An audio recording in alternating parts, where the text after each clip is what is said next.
সকালবেলা উঠে সমস্ত কাজকর্ম সেরে একটু নিয়ে বসলাম ব্রেকফাস্ট। আজকে আর অন্য কিছু ব্রেকফাস্ট নিইনি, শুধু একটুখানি একটা হাফ পিস আর কি এই ব্রেডের প্লেন ব্রেডের হাফ পিস নিয়ে একটু জ্যাম নিয়ে নিলাম আর একটা কলা নিয়ে নিয়েছি। এটা খেয়ে আমার একটু বেরোবার ইচ্ছা আছে। অনেক দিন বাদে মনে হচ্ছে যেন একটু বেরোই। এই ভিডিওটা আমার অনেক আগের, কারণ তোমাদের এখন ভয়েস ওভার দিয়ে দিচ্ছি, কারণ ভিডিওটা আমি যখন তুলেছিলাম তারপরে শরীরটা খারাপের জন্য আমি এডিট করতে পারিনি, যার জন্য আমার এটা ভিডিওটা তোমাদের দেওয়া হয়নি বা আপলোড করা হয়নি। আজকে চেষ্টা করছি যদি হয়ে যায় তাহলে যদি পারি দিতে।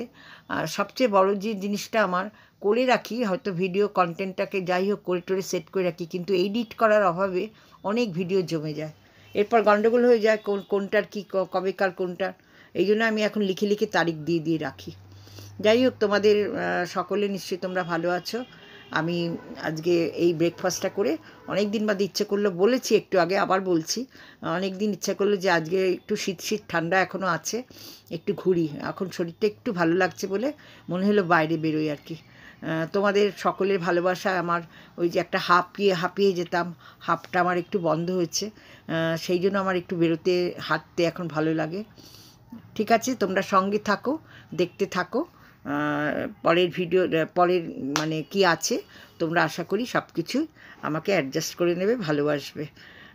তোমরা আমার পাশে আছো, কি বলছি মাফ করে দিও, একটু মানে অ্যাডজাস্ট করে নিও। অনেক দিন বাদে করছি তো একটুখানি কিরম লাগছে যেন, নিজেকে খুব বোকা বোকা লাগছে। ঠিক আছে, তাহলে আমি সঙ্গে থাকো, দেখতে থাকো। গুড মর্নিং, কেমন আছো সবাই? আমি ভালো আছি, আশা করি তোমরাও ভালো আছো। অনেক দিন বাদে আবার একটা ভিডিও দিচ্ছি, যদিও আমার এই ভিডিওটা আগে তোলা ছিল সরস্বতী পুজোর দিন, আগের দিন আর কি, তা তোমাদের সঙ্গে সেটাই শেয়ার করছি।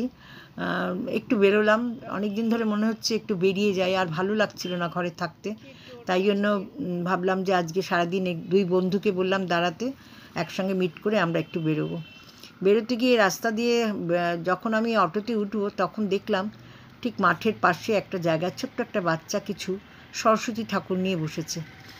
আমার এত ভালো লাগলো, আমি কাছে গেলাম, কাছে গিয়ে ওর সঙ্গে কথা বললাম এই কারণেই যে ছোটো বাচ্চাটা তাহলে একটু উৎসাহ পাবে। আর আমি তো এবার পুজোতে কোনো ঠাকুর কিনতে পারবো না এক বছরের মধ্যে, তাই আমি ওকে একটু জিজ্ঞাসা করলাম যাতে ও আমাকে সব কিছু বলে আর কি, বললে আমি তাহলে কমপ্লেক্সে কাউকে বলবো ওর থেকে একটু ঠাকুর নিতে। ছোটো বাচ্চাটা খুবই ছোট, ওকে আমি জিজ্ঞাসা করলাম ও কোন স্কুলে পড়ে কি করে, তো ও সব বললো। একদমই ছোট বাচ্চা, বাবাকে বলেছে একটু চলো তোমার সঙ্গে আমি ঠাকুর নিয়ে বসবো। ও ঠাকুর নিয়ে বসেছে। আমি তখন ওকে জিজ্ঞাসা করলাম যে এগুলো কী ঠাকুর, মানে কত করে। আমি ভয়েস ওভারটা দিতে হচ্ছে আমাকে বাধ্য হয়ে, কারণ ভীষণ বাইরে মাইক চলছে।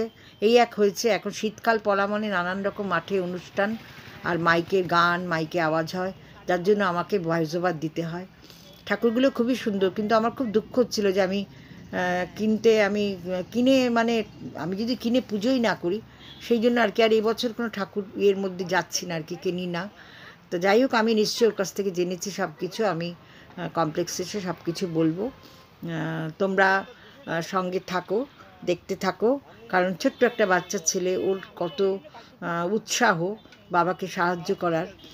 কয়েকটা যদি দুটো ঠাকুর ওর সেল হয় তাহলে ওর ভালো লাগবে। ওর বাবা আমাকে বলছিল বাড়িটা কোথায়, সেটা আমি দেখে নিলাম আর কি, মানে কাছেই, আমাদের বাড়ির কাছেই উনি থাকেন। বাচ্চাটা স্কুলে পড়ে। এই গণেশ ঠাকুরটা দেখাচ্ছিল, কিন্তু আমি তো ভীষণ পছন্দ হয়েছিল, কিন্তু নামার তো উপায় নেই। তারপরে আমি বেরিয়ে গেলাম। তুই আগে তোরা ওখানে দাঁড়া, দাঁড়িয়ে দাঁড়িয়ে না হাট, কথা বল, গল্প কর, ভিডিও হচ্ছে তো।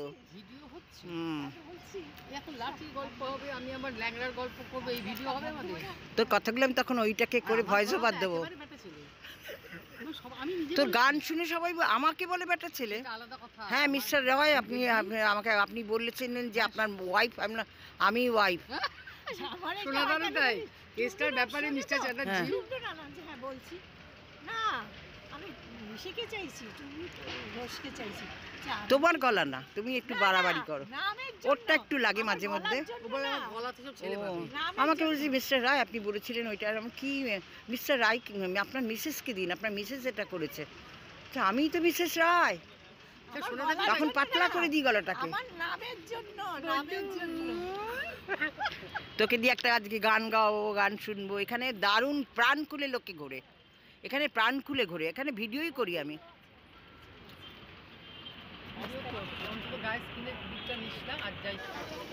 অনেকক্ষণ ধরে ঘুরতে ঘুরতে তারপর মনে হলো কিছু তো খেতে হবে।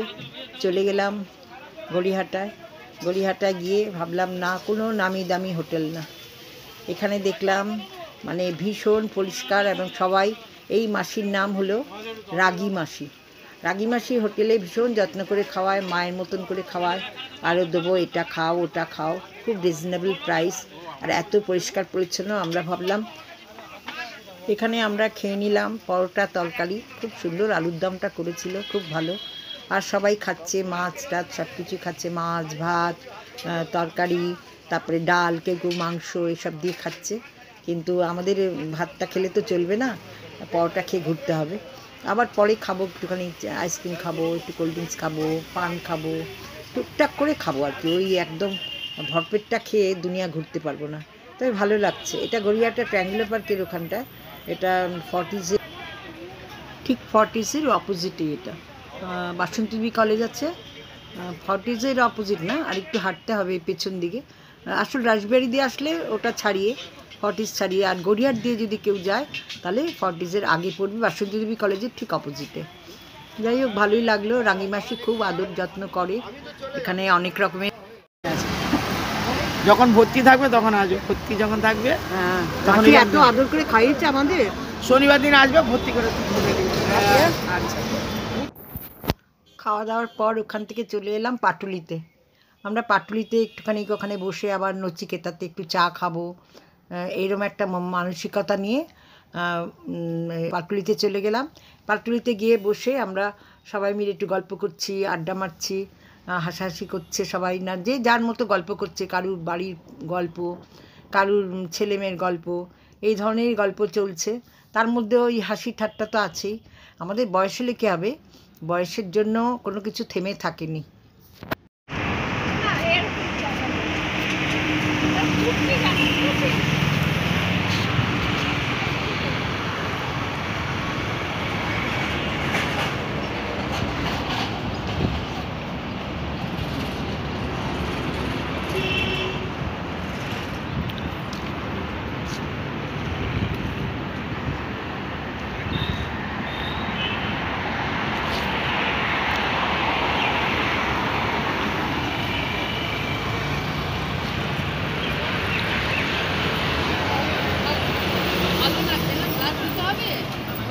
হ্যাঁ, ফ্ল্যাশ দিতে হবে তো।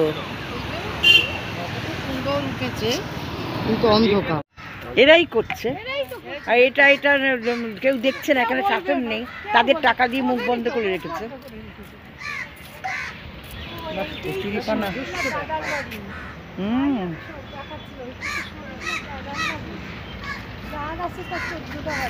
এইসব জায়গায় এত বিউটি ছিল।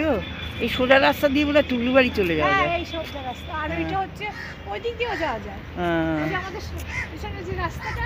এখন এখানে ভীষণ দাম, বাড়ি, ফ্ল্যাট, জমি প্রচন্ড দাম হয়ে গেছে। হ্যাঁ হ্যাঁ,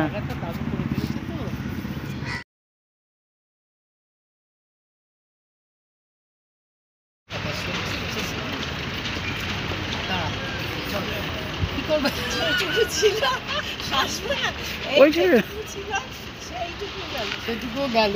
আমি বলছি আমার কাছে দেবো, তা নেবে না।